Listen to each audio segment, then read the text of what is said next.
আসসালামু আলাইকুম প্রিয় ফুটবল ফ্যান্স।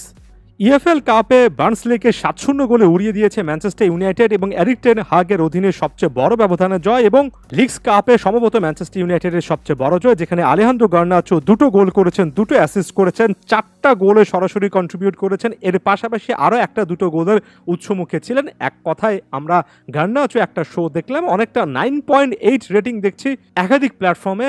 সত্যিকার অর্থে গার্নাচো এমন একটা ম্যাচ খেলেছেন যাকে কেন্দ্র করে আসার পারদটা অনেকটাই উঠতির দিকে ছিল, এখন আরও অনেক বেড়ে যাবে। প্রথমত আলেহান্দ্রো গার্নাচোর অ্যাসিস্ট এবং গোলের বেশ কয়েকটা গুরুত্বপূর্ণ মোমেন্টস দেখে আসি।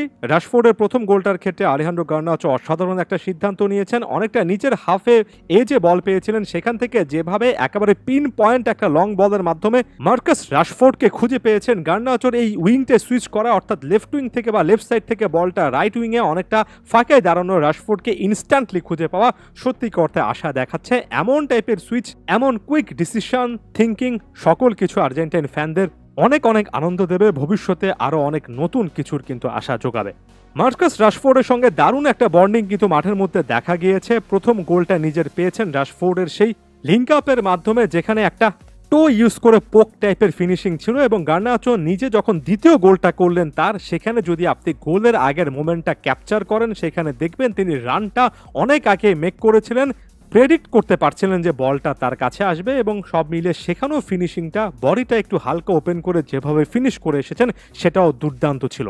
পরবর্তীতে রাশফোর্ড আরও একটা গোলে অ্যাসিস্ট করেছেন এবং গার্নাচো হ্যাটট্রিকটাও পেয়ে যেতেন, ডিবক্সের মধ্যে পারফেক্ট জায়গায় বলও পেয়েছিলেন, কিন্তু শট বারের উপর দিয়ে মেরেছেন। হ্যাটট্রিকটা হলে হয়তোবা আলোচনাটা আরও অনেক বেশি হতো, তবে যা কিছু করেছেন একটা ম্যাচে 4টা গোলে সরাসরি কন্ট্রিবিউশন, আলেহান্দ্রো গার্নাচোর এই পাওয়ার প্যাক পারফরমেন্স সম্পর্কে পজিটিভ, অল পজিটিভ একটা অ্যাটিটিউড দেখাতে হবে।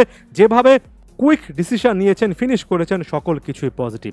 এরপর আমি একটু ট্যাকটিক্সে চলে যাই। এখন দেখুন, গার্নাচো প্রথম যে অ্যাসিস্টটা করেছেন কিংবা গার্নাচো দ্বিতীয় যে গোলটা করেছেন, এই সময়টাতে কিন্তু কাউন্টার অ্যাটাকে ম্যানচেস্টার ইউনাইটেড উঠেছে এবং তারা যে সব মিলিয়ে 7টা গোল পেয়েছে, ম্যাক্সিমাম কিন্তু প্রতিপক্ষের হাইল্যান্ড ডিফেন্স ভেঙে সেখান থেকে দ্রুত কাউন্টার অ্যাটাকিং ফুটবল থেকে একটা যে বেটার আউটকাম বের করা যায় সেটার একটা পূর্ণাঙ্গ চিত্রায়ন 90 মিনিট ধরে আমরা দেখেছি। বার্নসলের ডিফেন্স লাইনটা খুব একটা বেশি কাজ করেনি এবং সব মিলিয়ে যতবারই ম্যানচেস্টার ইউনাইটেড কাউন্টার অ্যাটাকে উঠেছে ততবারই মনে হচ্ছিল কোনো না কোনো জায়গা থেকে তারা গোলটা করবে।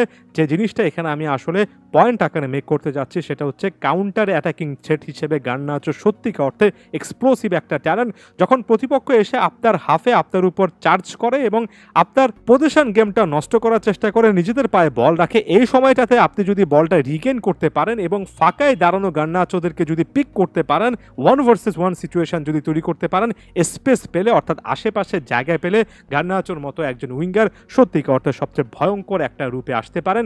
এই জিনিসটা এজন্যই বলছি, আর্জেন্টাইন কনটেক্সটে আপনারা সকলে চিন্তা করেন, আমি চিন্তা করি যখনই আর্জেন্টাইন একজন ফুটবলার এমন টাইপের পারফরমেন্স দেন চিন্তা করাটা স্বাভাবিক। তবে এখানে যে পয়েন্টটা বুঝতে হবে, কাউন্টার অ্যাটাকে যখন 1 ভার্সেস 1 সিচুয়েশন হয়, যখন আসলে প্রতিপক্ষের প্লেয়াররা নিজেদের হাফে এসে বসে না থেকে প্রতিপক্ষের হাফে যায়, তখন আপনি বলটা রিগেন করার পরে স্পেসটা পান এবং এই স্পেসটার পাওয়া সিচুয়েশনে গার্নাচো সত্যিকার অর্থে ভয়ঙ্কর। আর্জেন্টাইন কনটেক্সটে অনেক সময় স্কালোনির এই সিস্টেমে এতটা স্পেস পাওয়া, বিশেষ করে লাতিন আমেরিকান দলগুলোর বিপক্ষে স্পেস পাওয়াটা অনেক বেশি করে টাফ হয়ে যায়। সেটা কলম্বিয়া বলেন, একুয়েডর বলেন, ভেনিজুয়েলা বলেন, উরুগুয়ে বলেন, তারা কিন্তু লো ব্লক ডিফেন্স অনেক সময় করে। অনেক সময় প্রতিপক্ষ প্লেয়ারকে বিন্দুমাত্র তারা জায়গা দেয় না, একেবারে ম্যান টু ম্যান মার্কিং করে রাখে। অনেক সময় জোনাল মার্কিংও কিন্তু একটা জোনকে হাইলি অকুপাই করে রাখে, যে কারণে আমরা সেরকম counter attacking goal scoring opportunity অনেক কম দেখি। গার্নাচোর মতো প্লেয়ারের সুযোগটা কমে যায়। অবশ্যই এই পারফরমেন্সগুলো আলেহান্দ্রো গার্নাচোকে আর্জেন্টিনার দলের আশেপাশে রাখবে, আশেপাশে তো আছেন, তবে তার মতো একজন উইঙ্গারকে কাজে লাগানোর ক্ষেত্রে স্কালোনির আরেকটু অ্যাডভান্স চিন্তা ভাবনা করা উচিত, আরেকটু অ্যাটাকিং মেন্টালিটি এবং বিশেষ করে কাউন্টার অ্যাটাকে গার্নাচোকে কাজে লাগানো যায় কিনা সেটা যত বেশি করে তিনি চিন্তা করবেন, তত বেশি করে গার্নাচোর মতো একজন প্লেয়ারকে আপনি জাতীয় দলের কনটেক্সটে অনেক ফাইটার রোল প্লে করতে দেখবেন। আশা করছি আর্জেন্টাইন থিঙ্ক ট্যাঙ্কের আলেহান্দ্রো গার্নাচোর এই পারফরমেন্সগুলো দেখার পরে সেই জিনিসটা মাথায় থাকবে। ধন্যবাদ সবাইকে।